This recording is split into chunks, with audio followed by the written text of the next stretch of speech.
Bueno, dando inicio ya a nuestro cuarto Green Launch sobre ciudades sostenibles, vamos a básicamente a tener dos momentos.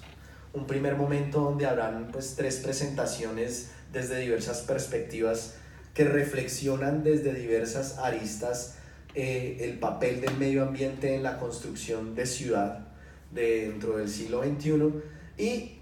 a renglón seguido podrá abrirse la palabra para que algunos de los asistentes puedan pues hacer algún comentario o hacerle alguna pregunta a algunas de las intervenciones. Entonces, como siempre, pues me gusta como anfitrión poner una base inicial pues a la discusión y quisiera presentarle a nuestros oradores. El día de hoy tenemos por un lado al ingeniero químico y máster en sostenibilidad energética, quien es investigador en el Instituto Colombiano del Petróleo y el Centro de Investigación e Innovación de Ecopetrol, Óscar Mauricio Casas Leuro, que está acá con nosotros, entonces lo pueden saludar. Y también tenemos, por otro lado, a un sociólogo, especialista en planeación y administración del desarrollo regional, magíster en los asentamientos rurales en la Amazonía colombiana y el caso de la Amazonía occidental del Instituto Amazónico de Investigaciones Científicas, el SINCHI, doctor Carlos Ariel Salazar, que se encuentra también acá con nosotros. Quisiera, antes de darle la palabra pues a nuestros invitados especiales, como siempre lo hago en todos los Green Launch, abusar de su confianza y tomarme la palabra unos 10 a 15 minutos para hacer una introducción acerca de ya pues técnica del concepto de ciudad en el marco del derecho internacional público, pues que es concretamente mi campo de la especialidad. Para quienes no me conocen, mi nombre es Fabián Cárdenas y yo soy profesor titular de Derecho Internacional Ambiental de esta universidad. Entonces, dando paso pues a este primer punto, ya queda claro como el tema de la agenda, ¿cierto? Por supuesto en el intermedio vienen nuestros sándwiches y demás, no sé realmente qué es, pero estamos esperando que llegue por supuesto nuestra merienda refrigerio para hacer más amena esta reunión. Bueno, entonces doy paso pues a esta primera intervención que quiero hacer con ustedes el día de hoy. Y la titularía La ciudad entre lo global y lo local. ¿Qué es lo que quiero reflexionar concretamente? Y es el rol que tiene la ciudad, el concepto de ciudad, dentro del marco de la subjetividad del derecho internacional público y cuál es el rol y cuál es la capacidad jurídica o subjetividad jurídica, si se puede hablar de ella, en el marco del cumplimiento de las obligaciones propias que emanan del derecho internacional ambiental. Como ustedes bien saben, en el derecho internacional público tradicionalmente solo se tiene a los estados como el principal sujeto del derecho internacional. Los estados son quienes tienen subjetividad plena en materia internacional, es decir, tienen total capacidad de establecer relaciones jurídicas internacionales, de ser capaces de contraer obligaciones y de ser recipiendarios de derechos internacionales provenientes de fuentes del derecho internacional, y son ellos quienes son los encargados de llevar un poco a cabo la dinámica de todo el derecho internacional público, que es el escenario jurídico en el cual se insertan las obligaciones en materia ambiental, como por ejemplo pues todo el régimen de cambio climático, que básicamente está contenido en una serie de tratados, algunos exitosos, otros no exitosos, tendientes a la reducción de las emisiones de gases de efecto invernadero, que buscan pues luchar en contra del cambio, abordar el tema del cambio climático y luchar contra el fenómeno del calentamiento global. Pero la gran pregunta es, bueno, ¿y las ciudades qué? Tradicionalmente podríamos decir que una ciudad no es un sujeto de derecho internacional y que no tendría subjetividad jurídica y no tendría esa misma capacidad, digamos, de contraer derechos y obligaciones. No obstante, si bien esto es cierto y se cree que, sin lugar a dudas, hasta el momento son los estados los sujetos, los principales sujetos o prioritarios sujetos del derecho internacional público, las ciudades sí tienen un rol fundamental en la implementación y en el cumplimiento de las obligaciones internacionales que derivan a partir de las fuentes de derecho internacional que emergen por causa del accionar de la voluntad de los estados. Y me explico, aunque son los estados quienes tienen en derecho internacional la capacidad jurídica de crear obligaciones por medio de la manifestación de su voluntad, ¿cierto? Sin ningún otro límite que no vulnerar otras normas de derecho internacional o las del jus cogens y normas perentorias del derecho internacional, y las ciudades no tendrían dicha capacidad, lo cierto es que las ciudades sí están sujetas a derecho internacional. Entonces ha venido una nueva tendencia en la doctrina internacionalista que localiza a las ciudades dentro del concepto de gobernanza ambiental internacional. Entonces ya no se habla solamente de derecho internacional, y por ejemplo ese es un giro que ha tenido la doctrina y se los he dicho a mis alumnos en algunas clases. Por ejemplo, en algunas de las universidades estadounidenses más críticas, los cursos tradicionales de derecho internacional ambiental ya no se llaman derecho internacional ambiental, sino se llaman gobernanza ambiental internacional, porque se concibe que un asunto como el medio ambiente trasciende a los límites y a las esferas establecidas por los paradigmas del derecho internacional público, de modo que ya no solamente es un sistema arraigado en formas de crear normas y en formas de ejecutar las normas y de generar responsabilidad jurídica internacional, sino que el derecho internacional ambiental va más allá para realmente consistir y ser no solamente las normas, sino la interacción entre ese sistema de normas y los sujetos y los actores que tanto están en la capacidad de producir la normativa internacional como de ejecutarla y de cumplirla. Y por eso ya no se habla de derecho internacional, sino se habla de gobernanza internacional, como esa capacidad de gestión y de ejercicio de gobierno, de poder respecto de las relaciones jurídicas, pero con la participación de los actores que están dentro de ella. Paralelamente a la evolución de la gobernanza legal internacional, también ha emergido lo que se llama el derecho administrativo global, que algunos lo conocen, otros no, pero básicamente es una doctrina que nace en la Universidad de NYU,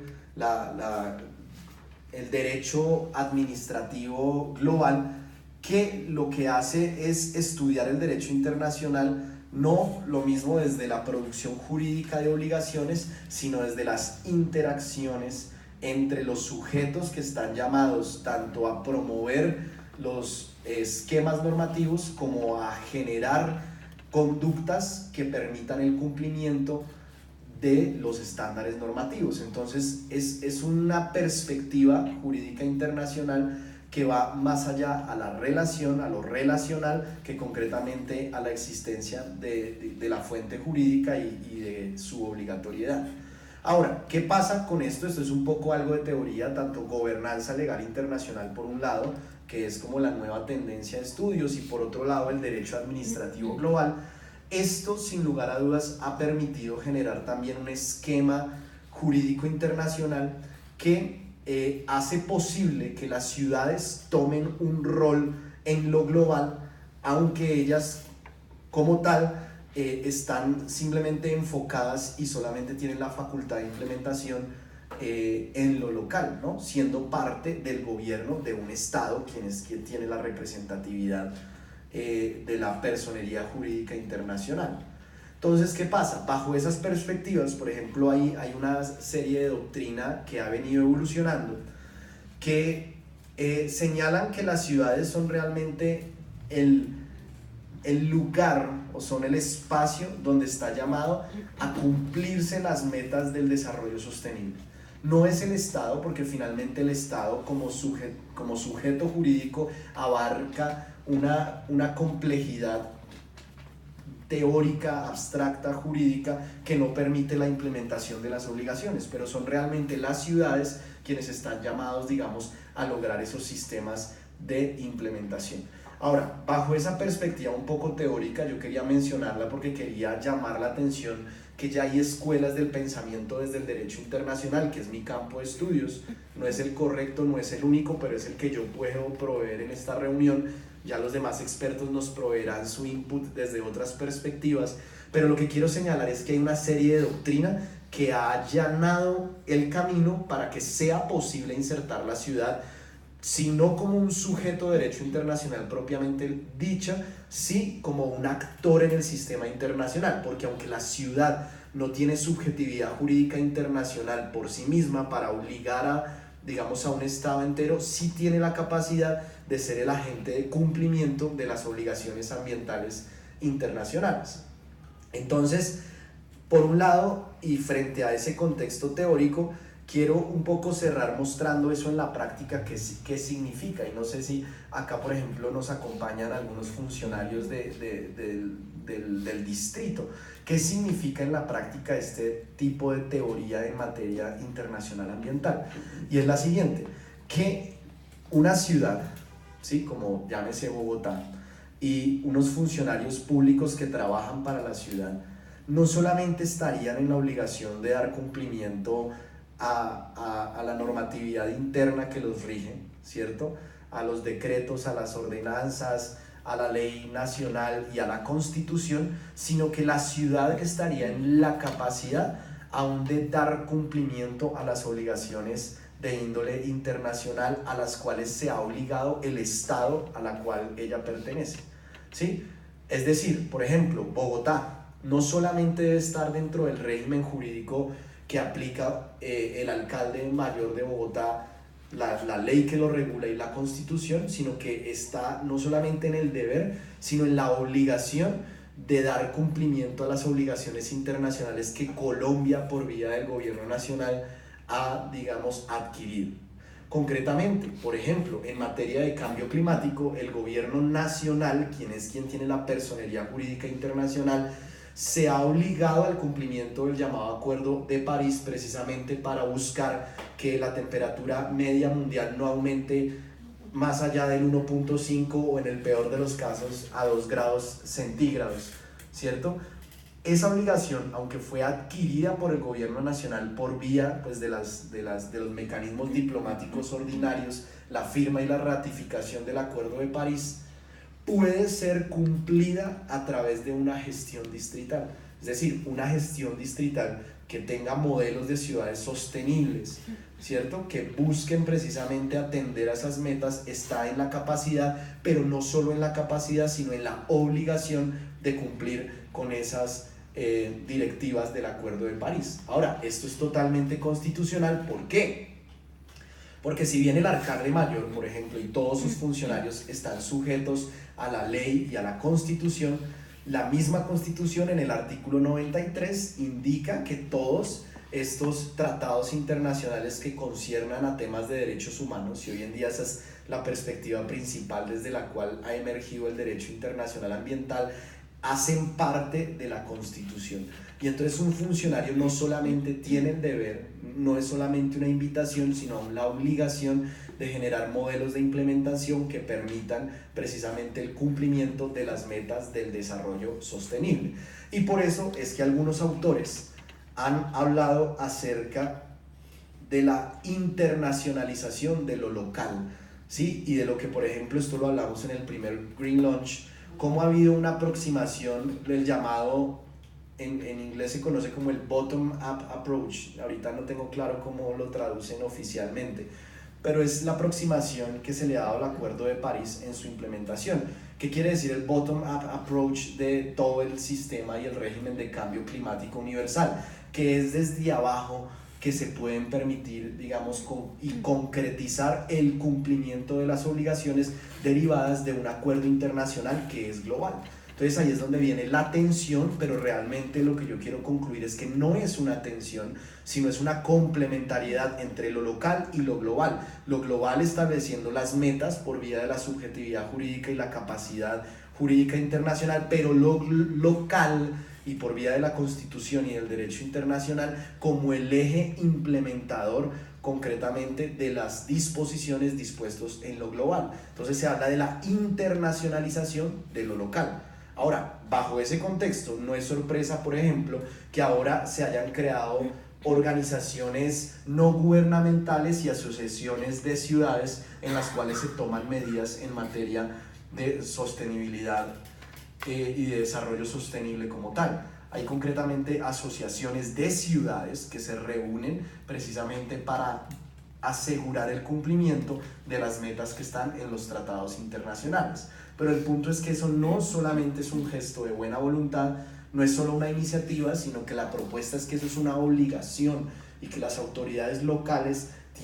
están compelidas a cumplir con los objetivos que impone el derecho internacional, por cuanto ellas están sujetas a una constitución que a la vez está sujeta a un derecho internacional. Entonces es una cadena o una escalera de autoridad que llega desde la ciudad, desde lo local, finalmente hasta lo internacional. Frente a esto concluyo, no es sorpresa, por ejemplo, revisando datos para este Green Launch, encontré como, aunque en inicios del siglo XX el 86% de la población, dicen las estadísticas, estaba en áreas rurales, pero ahora casi que se aproxima a que más de la mitad de la población está concentrada en las ciudades. Entonces, no solamente es digamos, un gesto de una política pública de buena voluntad o de algo alternativo, sino que las ciudades, debido a que tienen el potencial, realmente son quienes pueden y quienes tienen la capacidad de cumplir los objetivos. En otras palabras, si las ciudades no se involucran en el cumplimiento, por ejemplo, de las metas del Acuerdo de París, pues simplemente el mundo entero y la comunidad internacional estará imposibilitada para cumplir esas metas por una simple realidad, y es que la mayoría de la población y la mayoría de las emisiones de gases de efecto invernadero estadísticamente se está incrementando desde las ciudades, y son ellas quienes están en la posibilidad de hacerlo, pero no solo eso, sino en la obligación. Entonces, un poco esa es la relación que quería hablarles, de la dicotomía, tensión, pero a la vez complementariedad que existe entre lo global y lo local, y de cómo el derecho internacional público, que es pues el área desde el que puedo